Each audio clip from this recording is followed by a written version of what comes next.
resilience. When you say resilience, ito yung katatagan. Amen? Okay, so resilience because of God. Lagi nyo pong naririnig sa akin na this is not about us. This is about God. Kung ano mang achievements, kung ano man, nasaan ka man ngayon, bilang anak ng Diyos, kung ano man ang narating mo, ano man ang meron ka, sabi nga ng Bible, it is God who gives us the ability.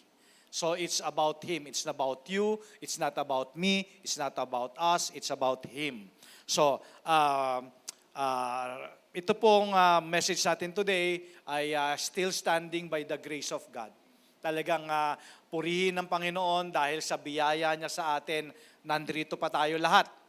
Alam mo, kung manonood ka ng news, wala akong ginawa the whole week na kundi talagang mag-observe, bantayan ang news. Makikita mo talaga all over the Philippines, no? Talagang binagyo talaga tayo.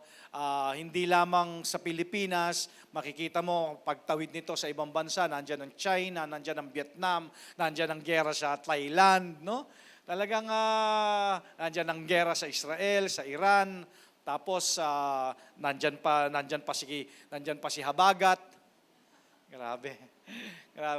Kaya church, purihin ng Panginoon that we're still standing by the grace of God. Amen po ba yon?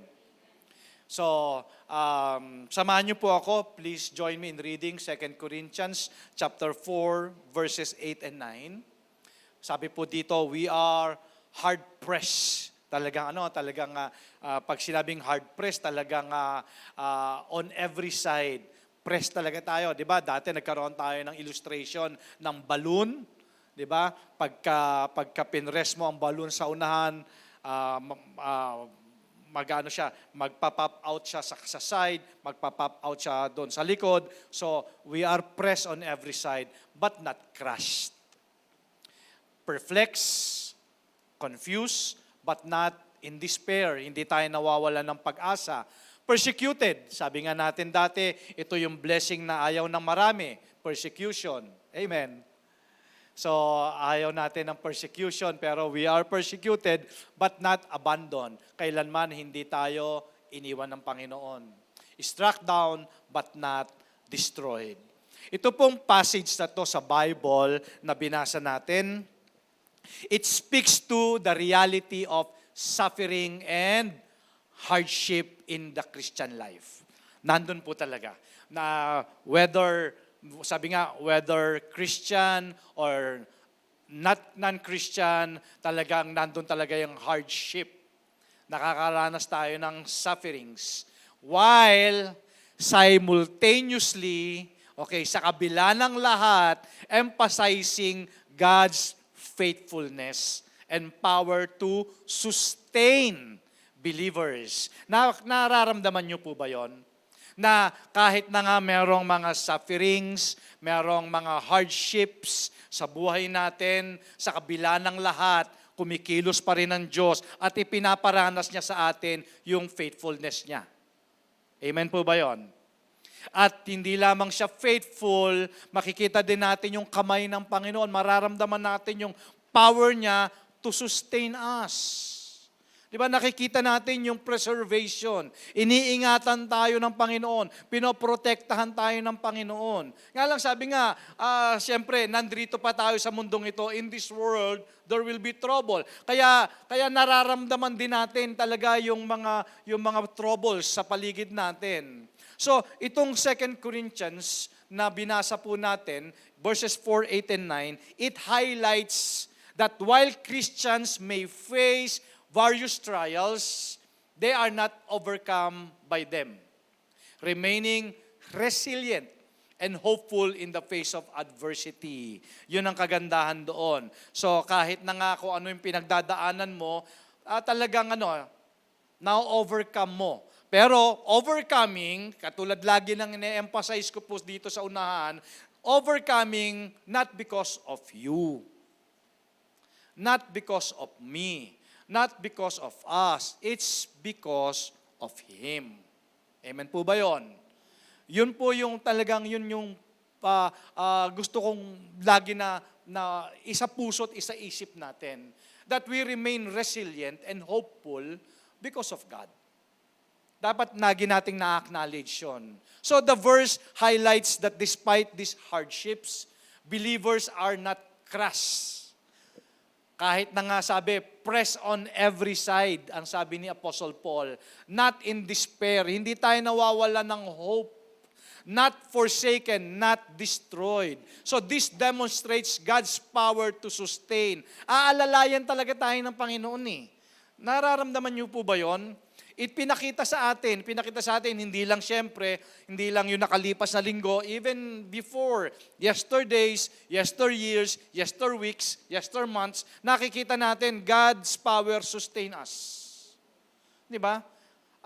Meron talaga tayong reference talaga ng thanksgiving sa Panginoon. Kasi, well, hindi ko po alam ang bawat isa sa inyo kung ano yung dinaanan ninyo, pero alam ko, iningatan tayo ng Panginoon. Amen po ba? In-uphold niya yung kanyang mga people. So when they are facing immense pressure, nandyan talaga ang Panginoon. So na-experience mo na ba, kapatid? Na-experience mo na ba yung salitang, ang dami ko na ngang problema, ang dami ko na ngang iniisip, sumabay ka pa? Tama? Ang hirap, di ba? Sino dito yung nakaranas ng may issue ka na nga eh. May sarili ka ng issue, di ba? Tapos, siyempre, kailangan mo pang i-attend yung issue ng iba. Di ba? So, may sarili ka ng issue, ang dami mo ng problema, ang dami mo ng iniisip, sumabay pa si Krising. Sumabay pa si Dante, si Emong, di ba? Tapos, nandyan pa si Habagat. Tapos aawayin ka pa ng misis mo. Amen. Mga mister. Amen ba? Say amen nga, mga mister. Diba? Si Krising kayang-kaya mo eh. Si Dante, si Emong kayang-kaya mo. Kahit si Habagat pa eh. Pero pag si misis talaga, sira ang araw mo. Amen. Katabi niyo ba yung mga misis niyo? Katabi mo ba? Tingnan mo nga yan, kamo. Sabihin mo siya, ikaw talaga, sira talaga ako. Joke lang po. So, mga kapatid, we live in a world that often tests our strength. Tama ba? Di ba? Talagang sinusubok talaga yung lakas natin, no? Through trials, disappointments, losses. It's our sincere condolences sa kapatid. Pero mahal kayo ng Panginoon. Alam niyo na kung sino yon. Amen. Sinusubok talaga yung strength natin through our losses and uncertainty. The ability to keep going, to keep standing, to keep believing, ang tawag dyan, resilience. Diba?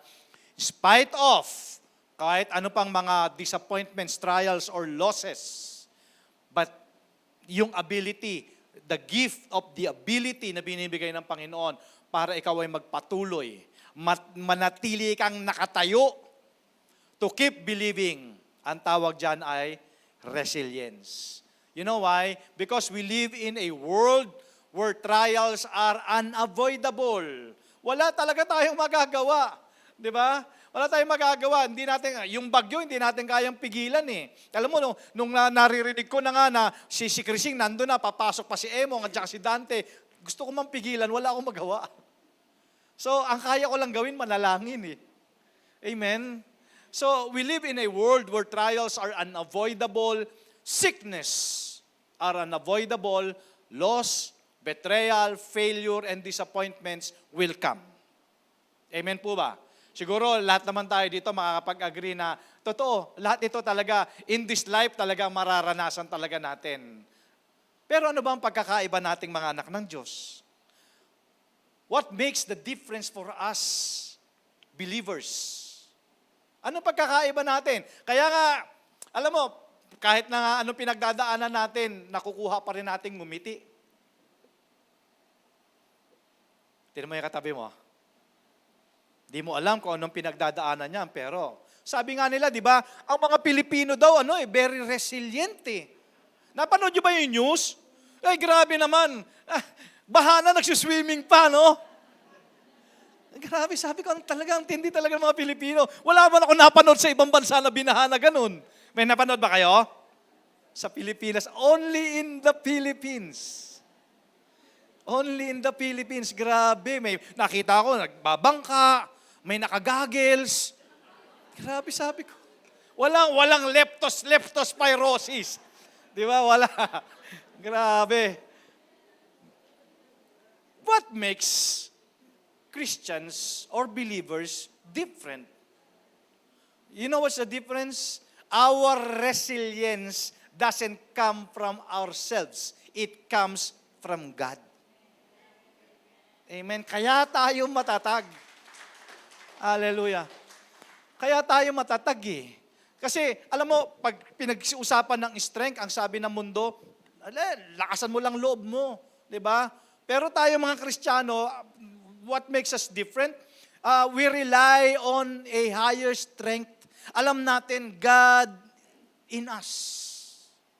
Sustaining us. Inaalalayan talaga tayo ng Panginoon through the storm. Every storms, actually. So, the message today is this. Our resilience is not rooted in our strength, but in God's.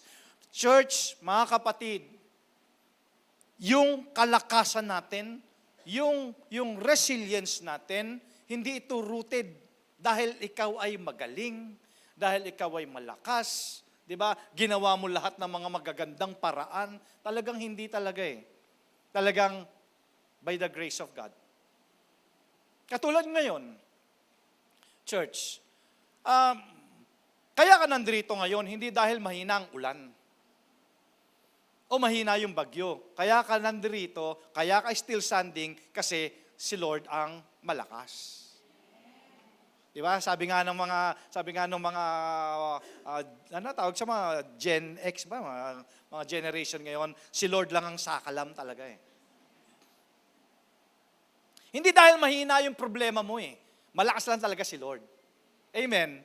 Hindi lang mahina yung problema mo kaya ka nandito. Malakas lang talaga sa iyo si Lord. Amen ba yon? Amen. Kaya sabi ko nga, itong Krising, itong Dante, Emong, o yung Pabian pa na papasok, hindi dahil mahina sila eh.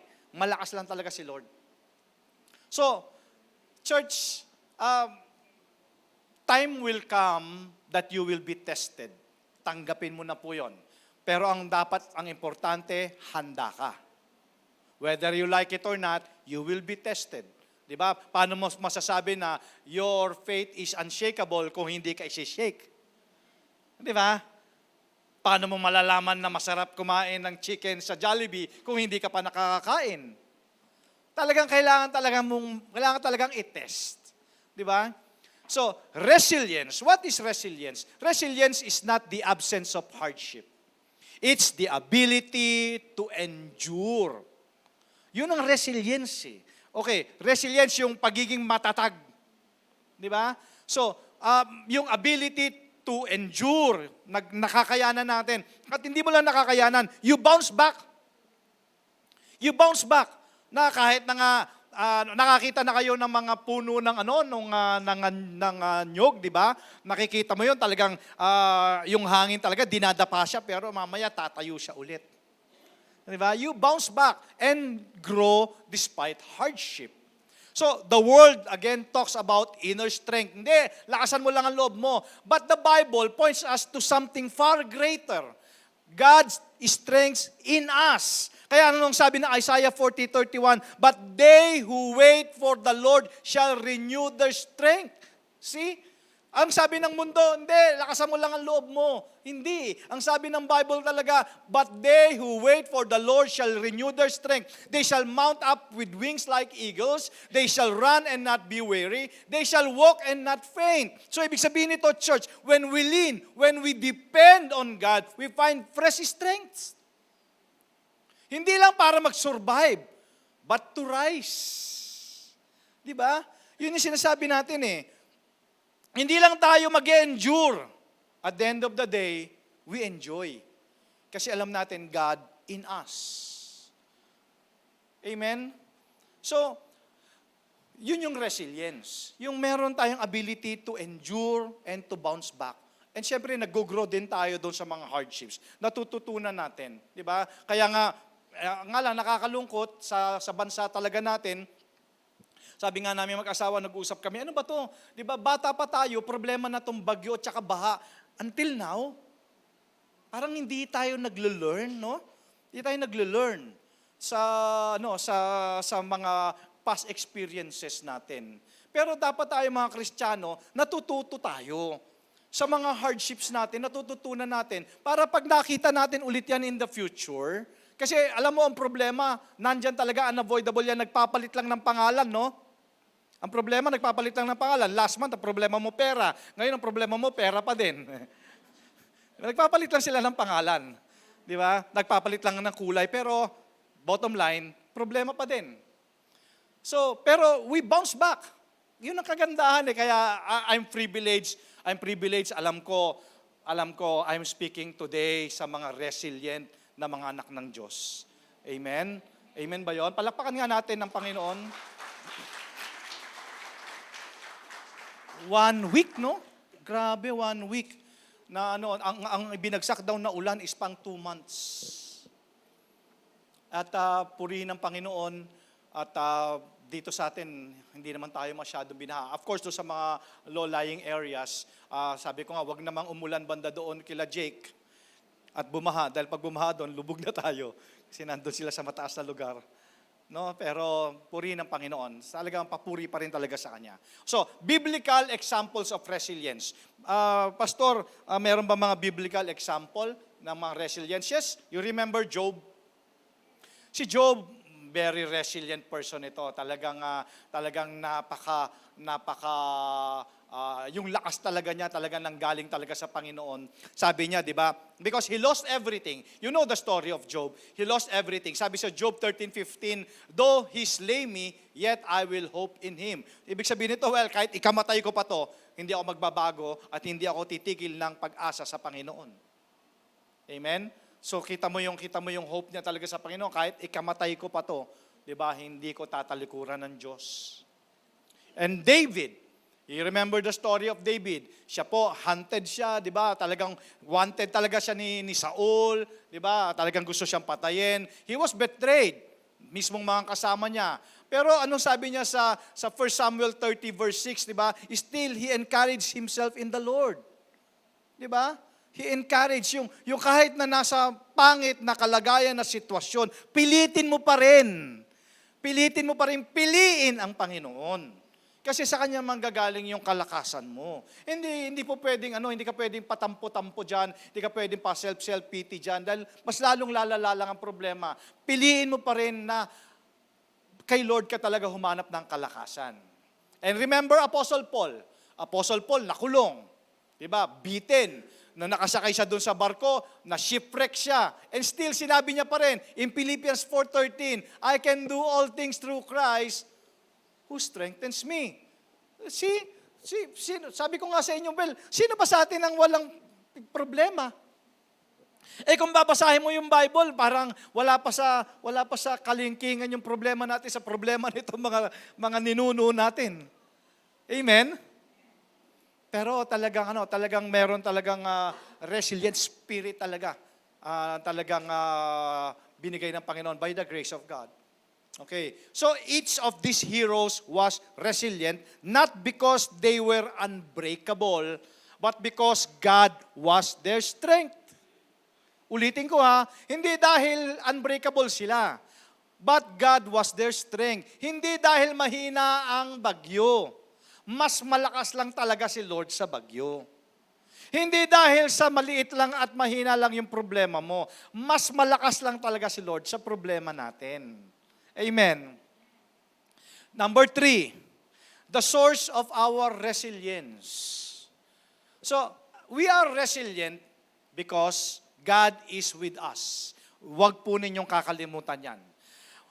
Mga kapatid, yung katatagan, yung kalakasan na meron po tayo because God with us. Pangako ng Panginoon yon, Isaiah 41 verse 10, fear not, for I am with you. Diba? Habang yung umuulan. Alam nyo, isa pang puri ng Panginoon, itong mga nakalipas na ulan, sa lugar natin, I don't know sa ibang lugar, sa itong ulan itong bagyo, puro tubig lang, no? Ang nakakatakot kasi noon, yung may malakas na ulan, tapos Naranasan nyo na yung may naririnig kayong sipol sa bubong? No? Yung, grabe yun. Tapos, mayroon pang malakas na ulan. Pero sabi ng Panginoon, huwag ka matakot. Kasi kasama mo ko. Tama ba? Hindi naman ako nagsulat nito. Hindi rin naman ako nangako na kasama kita all the time. Ang nangako si Lord. I am with you, fear not. Amen? And then, syempre, ang Holy Spirit nandyan to strengthen us and comfort us. Kaya nga ang sabi ng Bible, di ba, greater is He that is in me. Di ba? Yung talagang sumasa atin talaga, talagang sakalam eh. Amen? Talagang ang Panginoon talaga sumasa atin, kaya talaga sabi nga ng Romans 8:31, if God is for us, mapadante pa yan, mapakrising pa yan, mapayulanda pa yan, yung si Habagat pa yan. If God is for us, who can be against us? So, yun ang kagandahan mga kapatid, na talagang pinangahawakan natin yung word. Di ba? In times like this, wala ka namang ibang pupuntahan hindi ka nga makalabas. Pero panghawakan mo yung promises ng Panginoon. Ang sabi mo, Lord, if you are with us, who can be against us? Di ba? Walang bagyo, walang karamdaman, walang sakit, walang problema, na i-overcome kami. Because you are with us. Amen?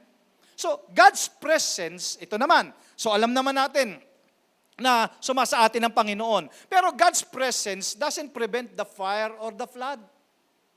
But it preserves us. Di ba? Hindi nangahulugan nasa sa atin naman Panginoon is mape-prevent na natin yung baha. Pero ipe-preserve tayo ng Panginoon, iingatan tayo ng Panginoon. So resilience starts with knowing you are not alone. Yun yung mag-encourage sa atin. Yun yung magmo-motivate sa atin to keep believing. Di ba? Yung alam mo na hindi ka nag-iisa. Yun yung kagandahan na ikaw po ay mananampalataya.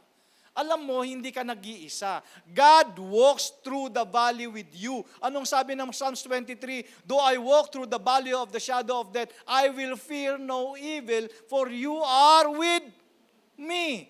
Di ba? Kaya sabi ng Panginoon, huwag kang matakot. Fear not, for I am with you. So, sabi nga, yung resilience, okay, kaya tayo matatag. Okay, because it starts with knowing, church knowing that you are not alone. Alam mo ba, dapat malinaw sa atin na alam mo na kasama natin ang Panginoon sa lahat ng oras, sa lahat ng panahon, sa lahat ng sitwasyon. Kaya yun yung nagpapatatag sa atin. Amen? You remember the story of yung 3 Hebrew boys, si Shadrach, si Meshach, at saka si Abednego? Naalala mo yon, yung itinapon sila doon sa loob ng burning furnace. Remember the story? Remember the story? Hindi mo sila nakitaan ng takot dahil alam nila kasama nila yung Panginoon. Tama? Alam mo, isa pang maganda dito sa story, balikan nyo yung story. Yung 3 lumabas na, pero si Lord nandun pa sa loob. Amen?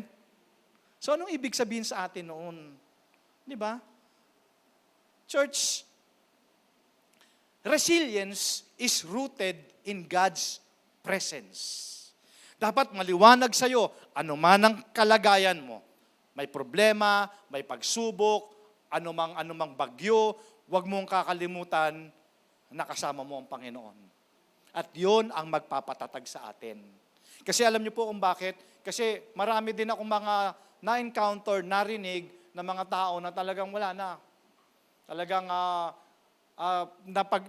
napanghinaan na talaga ng loob. 'Di ba? Nawala na ng hope. Pero makikita mo talaga eh. Alam nyo, very evident. Very evident yung tao na maliwanag sa kanya knowing that he's not alone. Maliwanag sa kanya na yung resilience niya ay rooted in God's presence. Makikita mo talaga, nakatayo pa siya. Makikita mo, amen? Tingnan mo yung katabi mo, di ba? Tama, di ba? Yung tapang niyan, nanggagaling sa Panginoon.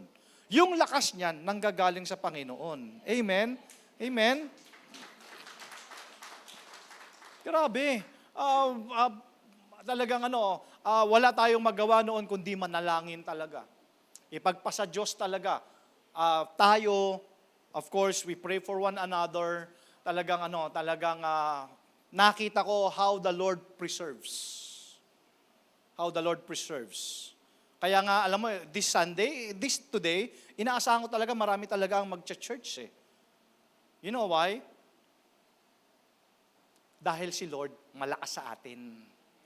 Amen. Amen.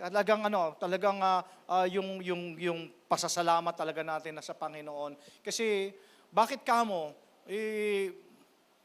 ang dami ng bayan na nag-declare na ng state of calamity. That means talagang sobra talaga yung nangyari sa kanila. Ito nakalipas na linggo. And mind you, church, nagsisimula pa lang tayo ng tag-ulan. Di ba? Kaya lagi nyo naririnig sa akin, marami pa yan. Marami pa yan. Yung mga pagsubok, mga problemang dinadaanan mo. I'm not trying to discourage you, pero I'm trying to encourage you kasi marami pa yan. Marami pa yan. Pero sabi ko nga sa'yo, kailangan handa ka.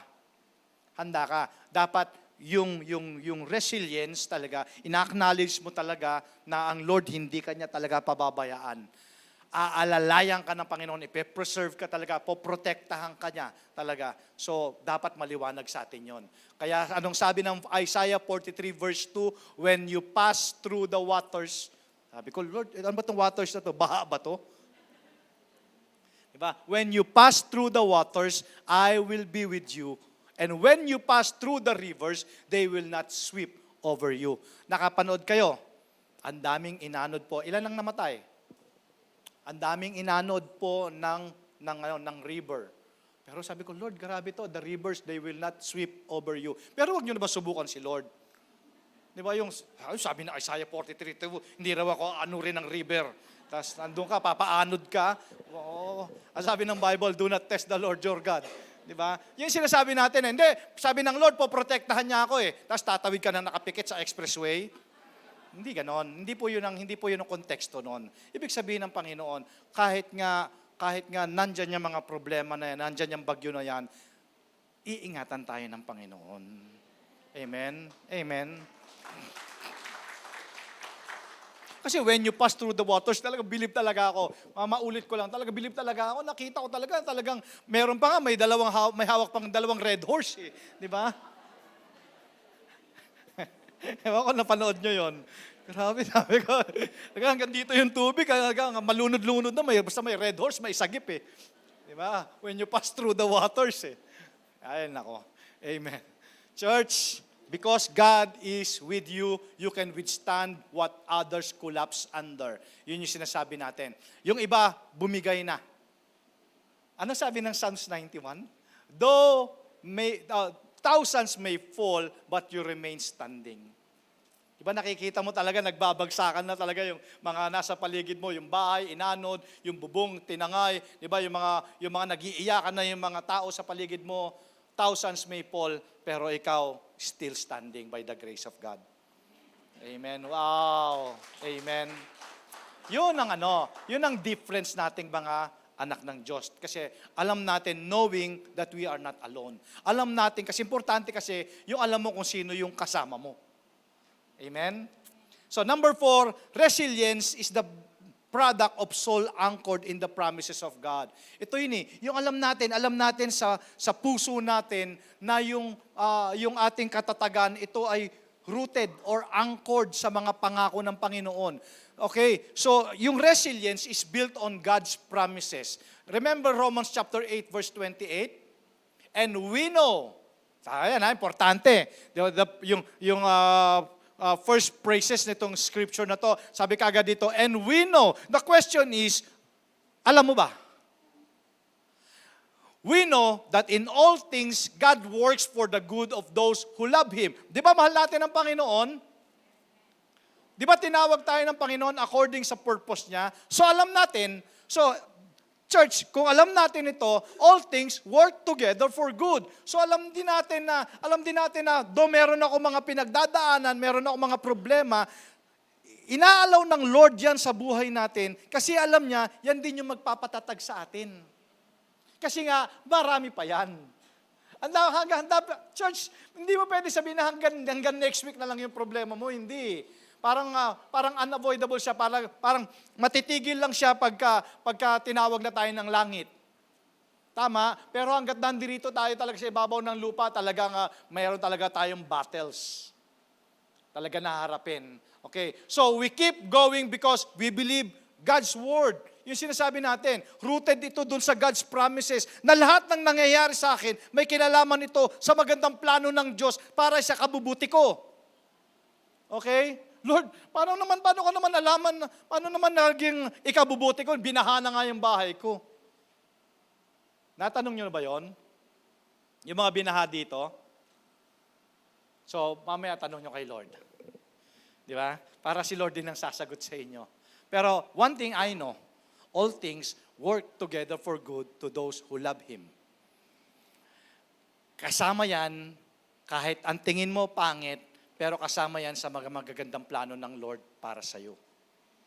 I know, kasi hindi naman sinungaling ang Diyos. Alam ko, lahat ng bagay may dahilan, at kapag kumilos ang Diyos, meron siyang purpose. At ang purpose para sa kabubuti natin. Amen.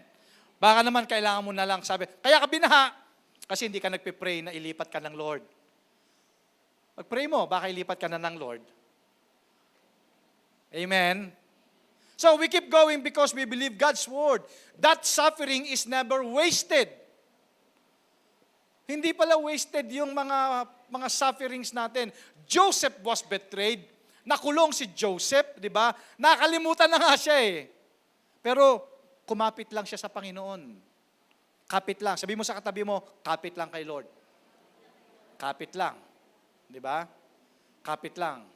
God's promises are the anchor that keeps us from drifting when life is hard.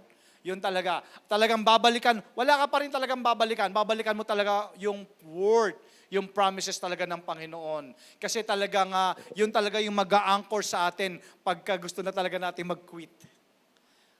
Pangako pa rin ng Panginoon. Sabi ng Lord, anak, fear not, for I am with you. Fear not. You can bounce back because God has a purpose beyond the pain. So, kumusta po kayo today? What does resilience look like today sa inyo?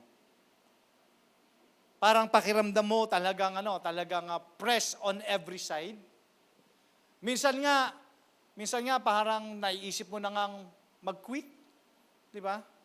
So what does resilience look like for you today? Para bang it looks like praying when you don't feel like praying. Di ba? Yun ang resilience eh. Alam nyo, yung panahon na parang ayaw mo na mag-pray, pero gusto mo pa rin mag-pray. It looks like trusting God even when He's silent. Naramdaman nyo na yung ganon? Yung parang tahimik ata si Lord. Parang naririnig ba ako ng Panginoon? It looks like showing up even when you're limping. Di ba parang, katulad kanina, parang ayaw mo magsimba kasi masama ang pakiramdam mo. Masakit ang ulo, kung ano man masama ang pakiramdam, pero nandirito ka pa rin. That's resilience. Amen? That's resilience. Ang layo, Lord eh. Wala akong pamasahe. Lakad. That's resilience. Lord, umaambon. Di ba? Kasi yung iba, ambon pa lang, pero signal number 3 na yung sinasabi kay Lord eh. Lord, di mo na ako magsisimba. Mag-online na lang ako. Yan ang sinasabi ko eh. Mag-online na lang ako. Lord, kasi signal number 3. Pero ambon lang. You may be pressed, but you are not crushed. That God's work is in you. Talagang ang Panginoon talaga kumikilos. I pray and hope na talaga nararamdaman talaga natin. And number 5, remember this. The Lord is near to broken-hearted and saves the crushed in spirit. Ito, napakagandang encouragement po nito para to keep us going. Especially in a season when everything feels heavy. Diba? Kasi yung sa sinabi ni Apostle Paul, Grabe, heavy yun. Press on every side yun. Press on every side. Pag sinabing press on every side, parang hindi pa nga tapos, Lord. Di ba? Eto na naman. Naranasan nyo na yung ganon? Honestly, naranasan nyo yung ganon? Hindi pa tapos, eto na naman, may problema na naman. So anong ginagawa nyo pag ganon? Hindi pa tapos. Eto na naman, press on every side. Di ba? Ang mabigat pa nun, hindi ka pa tapos, andito naman si kapatid. Sumabay ka pa. Tama. Hello! Lalo na yung mga cell leaders dito, no? Mga cell leaders, di ba? Church, God never promised that we wouldn't go through fire, but God promised us that He'll walk with us through it. Hindi naman niya pinangako na wala ng problema. Hindi naman niya pinangako na hindi na natin haharapin itong mga ganitong mga pagsubok. Pero ang promise ng Lord, sasamahan niya tayo. So, therefore, yung resilience is empowered by God's strength. Diba? Philippians 4:13 says, I can do all things. Magagawa kong lahat. Pero hindi sinabi dito ni Paul na makakayanan kong lahat dahil sa sarili ko. Ang ibig sabihin nito, magagawa kong lahat dahil sa lakas na pinagkakaloob ng Diyos sa akin, Yesu Kristo. So, yung resilience is empowered by God's strength. So, resilience is not about trying harder, it's about trusting deeper. Di ba? Kasi maaaring ginawa mo na ang lahat. Pero hindi pala yun yung magpapatatag. Kahit na gawin mo na lahat ng paraan, hindi ka tatatag. It's about trusting God deeper. Di ba? Yung magtiwala ka sa Panginoon. Balikan mo yung mga promises. Di ba? Pangako ng Panginoon. Si Apostle Paul, remember Paul, he endured prison, he endured beatings, shipwrecks, and rejection, not because he was superhuman. Diba? But because Christ gave him daily strength. Amen? Hindi dahil, church, tao rin sila kagaya natin. Diba? Elijah, tao din sila kagaya natin. Paul, kagaya natin, tao din sila. David, kagaya, Abraham, kagaya din natin silang tao. When you read the Bible, pero grabe, pero hindi nila ba sila superhuman? But the Bible is not about Elijah. Bible is not about David. Bible is not about Abraham. Bible is not about Paul. Bible is about God. Amen? It's about Him. God gives grace for each day. Each day, anong sabi ng Lamentation chapter 3 verse 22-23? Because of the Lord's great love, we are not consumed. Grabe, kaya hanggang ngayon, still standing tayo by the grace of God. Because of God's great love, we are not consumed. For His compassions never fail. He's faithful. They are new every morning. Great is your faithfulness. Grabe. Wow. Ito yung tinatawag na grace each day. Amen. Grace each day, hindi to napapanis. Araw-araw, merong grace, biyaya, grasya na nakalaan sa atin ng Panginoon.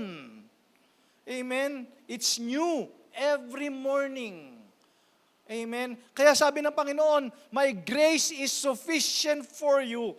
Diba? Sapat yung lakas. Grabe. Alam mo ba na yung araw na to, sapat yung lakas na pinagkaloob sa atin ng Panginoon? Sapat yan, church, kahit na magsama-sama pa si Krising, si Emong, si Dante, si Fabian, si Habagat, sapat pa rin yung biyaya ng Diyos sa atin. Amen? Sapat. Bukas, merong ulit bago. Amen? They are new every morning. They are new every morning. Your comeback is not powered by willpower, but by God's power. Amen. So, Pastor, bakit nangyayari itong lahat? You know why? Then this will lead to point number 6. Resilience testifies of God's glory. 1 Corinthians 12:9 says, "My grace is sufficient for you, for my power is made perfect in weakness." So, your ability, my ability to stand in the storm becomes a witness of God's greatness. Ayun pala yun. Ginagamit din ng Lord itong mga problema, mga pagsubok, yung resilience natin, yung katatagan natin testifies of His power, of His glory. Kaya naman nandyan yung mga tao, di ba? Yung kapitbahay mo, yung pinsan mo, yung kamag-anak mo, even the unbelievers, di ba? Nakikita ka, anong sinasabi sa'yo? Paano mo nakakayanan? Anong sagot mo? By the grace of God.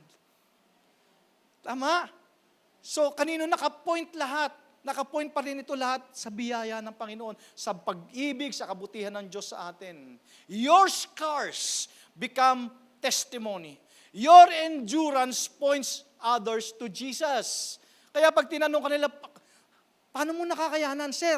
Ma'am, paano mo nakakayanan? It's not about me. It's about Him. Amen? Amen ba yun?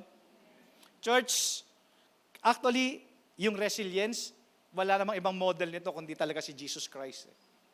Christ is our model of resilience. Jesus endured the cross, despising its shame for the joy set before Him.